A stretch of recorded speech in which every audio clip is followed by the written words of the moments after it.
Yeah, excited to be sitting down with Bob Phillips today. Bob Phillips is I don't know the official title. I just know he runs Krista Foster Care, Krista Foster Homes here in Shasta County. What's the official title though? I think I'm currently executive director. Okay. And has done probably anything that Krista Foster Homes has needed. Over how many years have you been in the Krista Foster Homes world? A little over 20. Yeah, so you've seen a lot, done a lot, and again, we're sitting down with people that are active in that foster care space, Yeah, middle foster care awareness month, and our goal in these sit downs is to learn, to grow. Hopefully, there's some inspiration released for other people to get good. involved in this space. I Um, hope so. how'd you get into what you've been doing for 20 plus years now? Boy.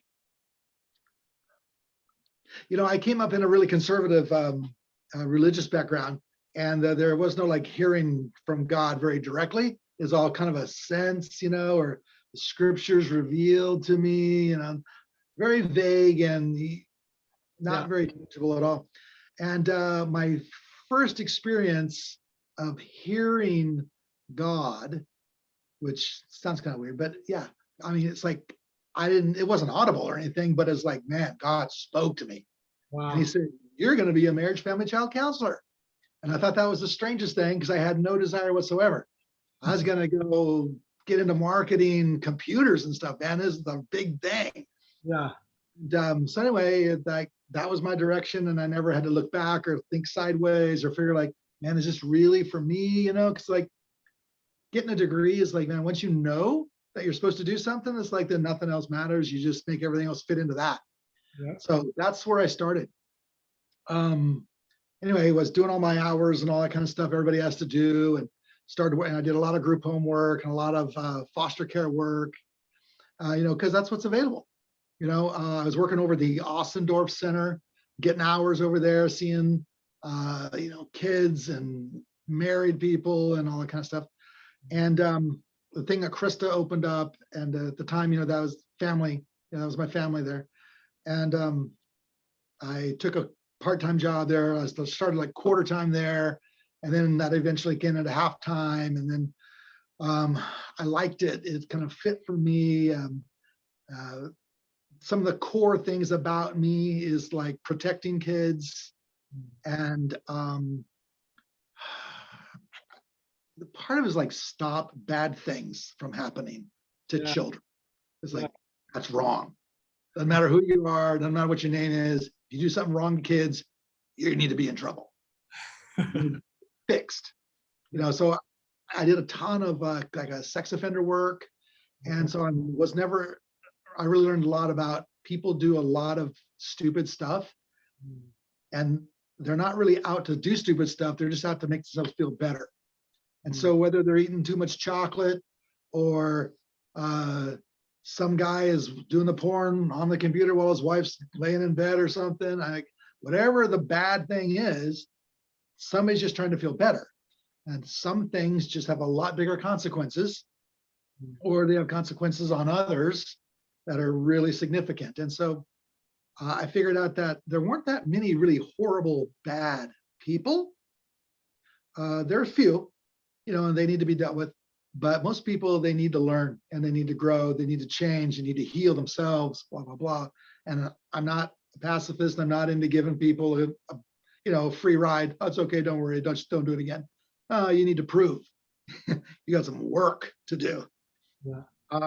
But it's not all about punishment. It's about relationship and learning about the value of yourself and people.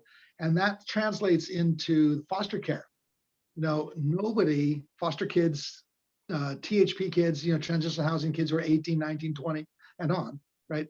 People don't get healed because they follow a good program or, these protocols are really excellent, which those are all good and you need them. But people heal because they connect with somebody, and you see that in the little kids in foster care. You see it in the teens in foster care. You see it, I saw little kids in group homes, almost adults in group homes. Then you got the DD population, development delay, did a bunch of work with those guys. It's like, it's the connection. People change because somebody cares about them. Somebody, maybe call it loves them.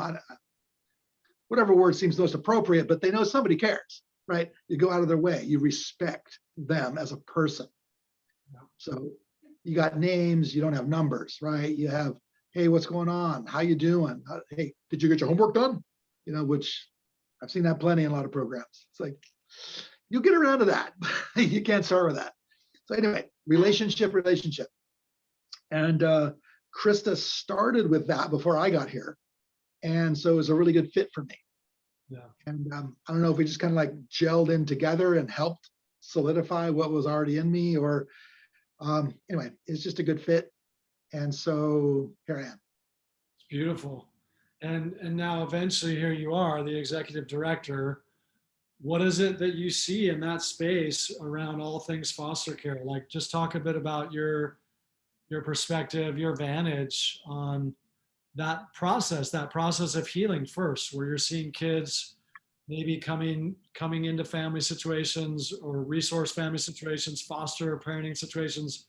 Yeah. Maybe they're coming in really bruised, really broken, really Yep. hurt. What have you noticed about that kind of healing process that you mentioned earlier?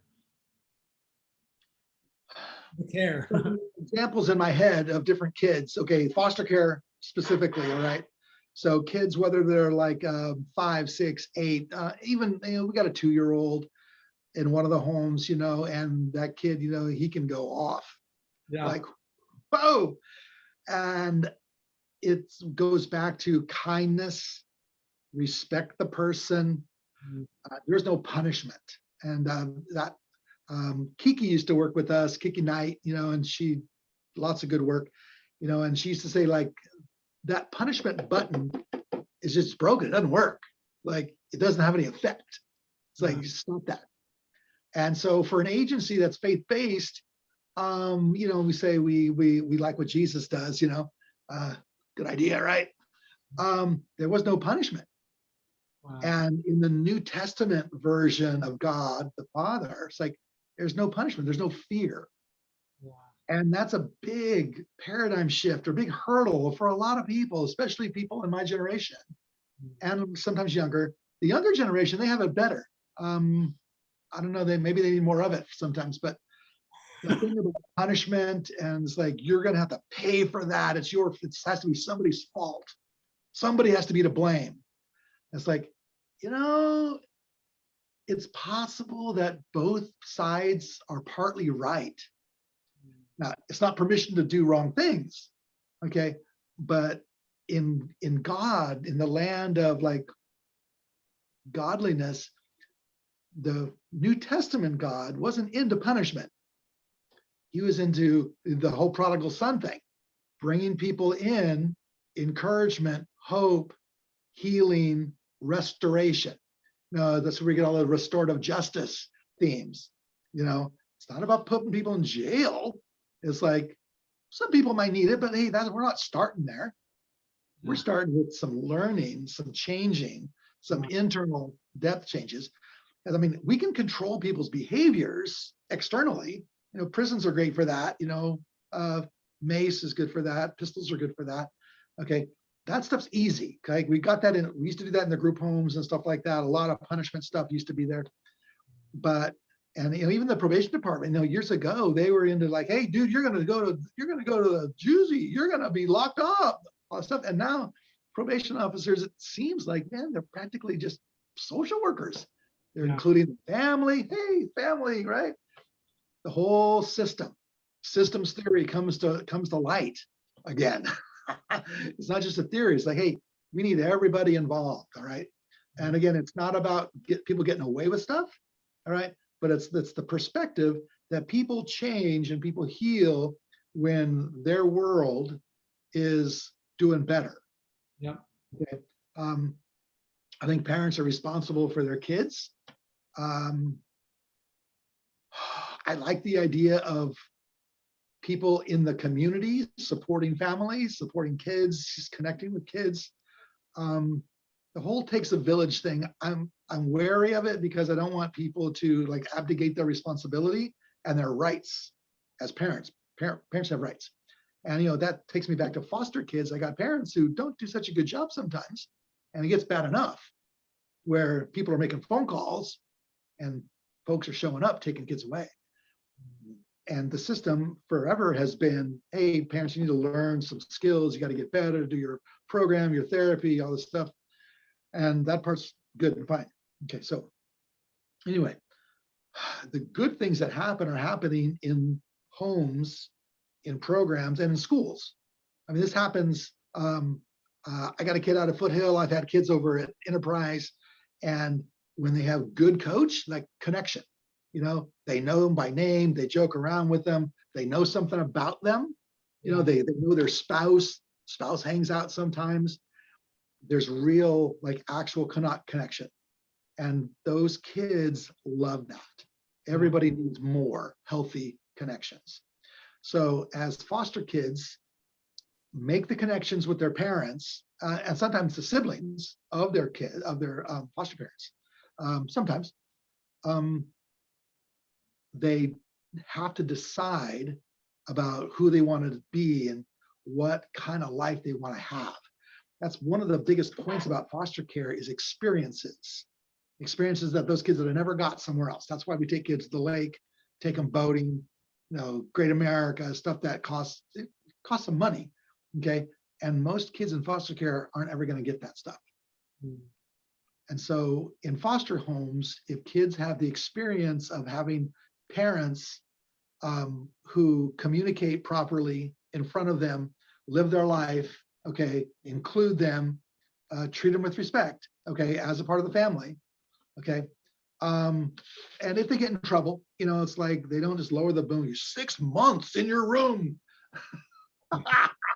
that button's broken. It doesn't work. It's like, oh no. All right. So when parents include the kids and just talk with them, and sometimes they don't want to talk. You got to go through the process.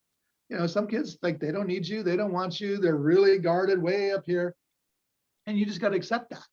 It may take a while, and it may not happen on your shift, but you're going to sow those seeds, and you're going to have an experience of the kids are going to have the experience of living with and watching people who do life differently, and that it forces them to make a choice.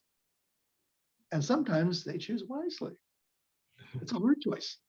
Sometimes kids go home out of a foster home and they're the healthiest one there. Wow. They've been doing therapy. They've been communicating. They've been talking to their county worker. They've been seeing their Krista social worker, other agencies too. It's not just Krista, but they see their agency worker, and people are having conversations and giving them options, choices, simple consequences for poor choices. It's like, yeah, dude, you lost your phone for the night. It's like, you really think that's horrible? Like, you think about what would you do? Yeah. It's just that process of, discipline without some kind of a spanking or some kind of a juvenile hall detention mentality that encourages thought and, connection to themselves and to what's going on, and hopefully connection to the people that there was conflict or friction with. Hopefully. Anyway, I forgot where I'm at. Where are we going? Good. No, there's so much wisdom pouring from you. It's just brilliant. And I think, I'm listening. Adversity is a great teacher. And so some of these kids have faced real adversity from a very young age. Some of them, there may be real trauma and they lash out, but they're probably some of the wisest ones among us, right? Like they've been through enough to know a thing or two, right? Yeah, but I love what you're saying. It's like if there's some measure of health within the family dynamic, these kids are going to change. They're going to heal. What are you seeing in terms of some of the parents that come to you to foster?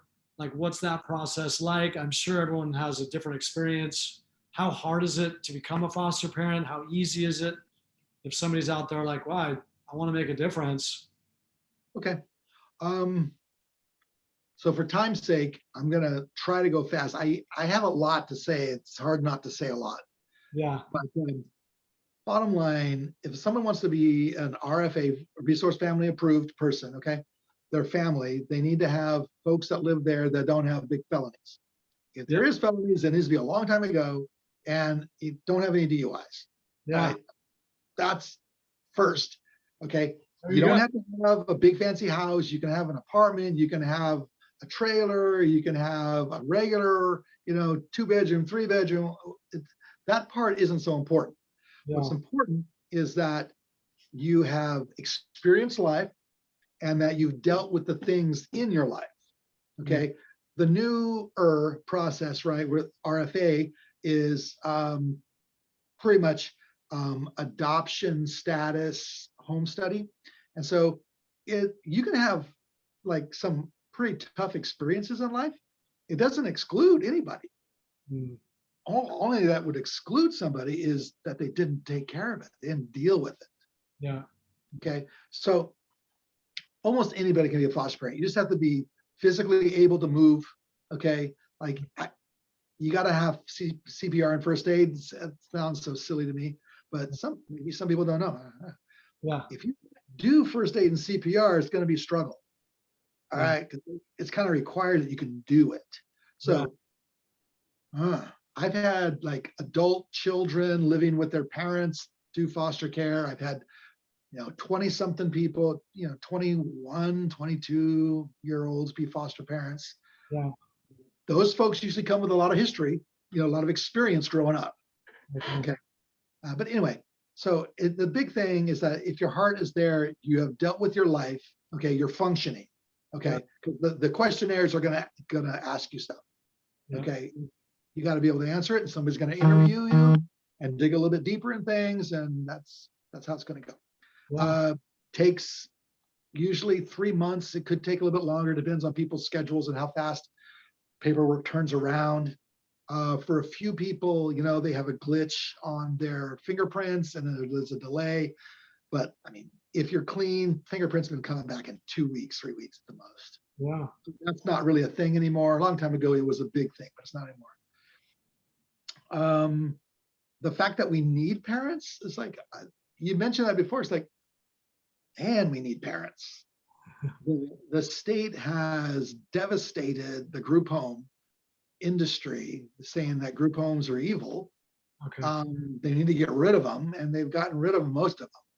Okay. But that has created a segment of the population that has no place to live now.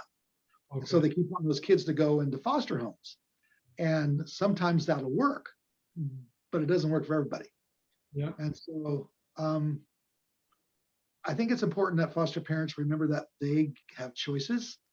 Like you as a parent get to choose who lives in your home, what age, what gender, okay, what kind of issues like you don't want to deal with, can't deal with. Okay. Like I have some foster parents, they have young grandchildren come. They're not going to take kids who have any kind of like sexual acting out issues. They just don't want to take the risk, even though, they're good supervisors, all that kind of stuff. It's just not worth the risk to them. Okay. Other people, it's like, my home's really easy to manage. It's like, I could do that, and it's not just by saying that, it freaks some people out. But the fact that it just doesn't happen very much. It's just not that big of a problem. When it does, we go back to this.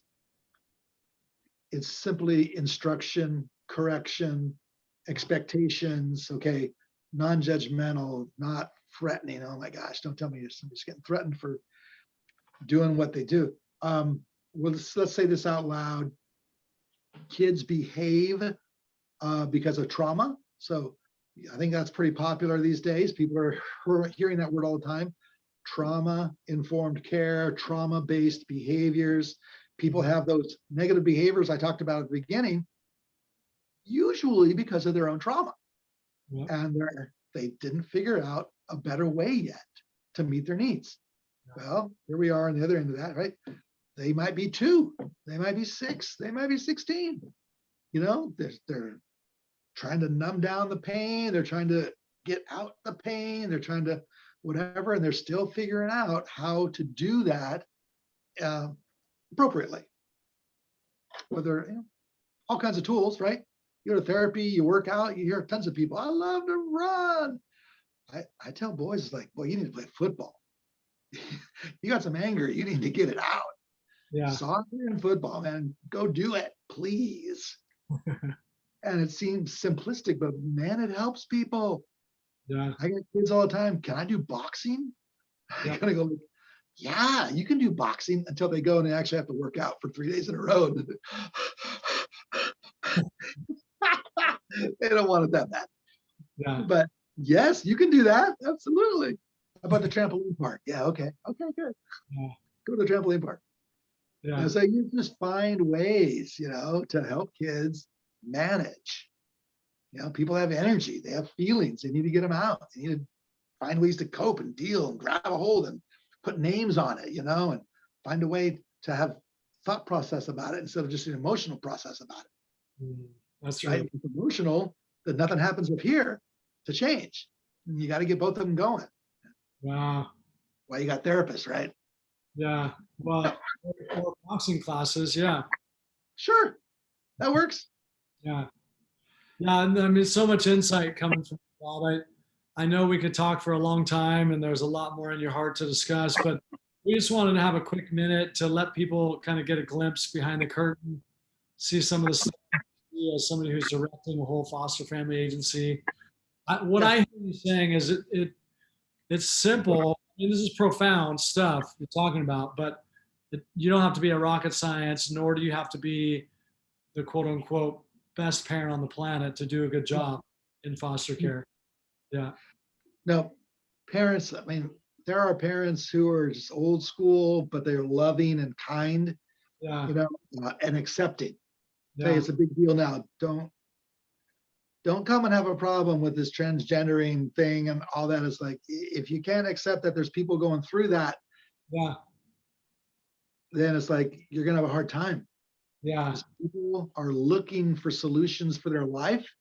Yep. And to me, this is a new solution that Yeah. people are gonna try to figure out. Okay. I try to help people. It's like it's not permanent. That's It's good. like, it could be, Yeah. but my gosh, they're 10. Give them Yeah. some time. Geez. I It's love like, don't worry about it. Just don't worry about it so much. Well, yeah, I love the understanding that you walk in and just the way you look at humanity. I just see so much compassion and wisdom and strength.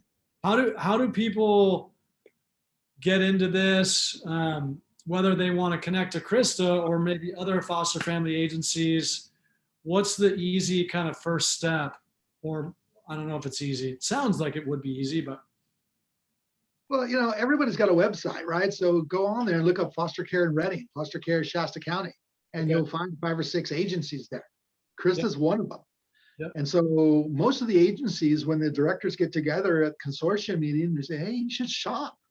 Go look at their websites, kind of check them out, and call, interview. You know what I Yeah. mean? Go in there and talk to somebody, hopefully, somebody kind of at the top of the food chain, or somebody that's supposed to be there doing it anyway, Yeah. and see what they say, and just get the feel. Every agency has their flavor, their niche, right? And, we're one of those, and there's other ones. Yeah. But hey, start on the internet, do some reading, check them out, and some of them are like, wow, fantastic. That is so cool. And then That's great. things are always like similar. So if you like somebody, go check them out. You know what I mean? Yeah, and if somebody, for instance, were checking you guys out, they would reach out to you and you get back in touch with them, and then there'd be a process. You guys would go back and forth a little bit, I imagine, huh? Yeah. Yep. That's great. Yeah, Krista Foster Homes. Call the number, make an appointment. I tend to talk to people first. Okay. See if where are they coming from? What are they looking for? What are we looking for? We have a good connection here. We Yeah. do, then we move forward. If not, they sometimes say, I'm the second, third person that they've interviewed. It's Yeah. like, good for you. Good.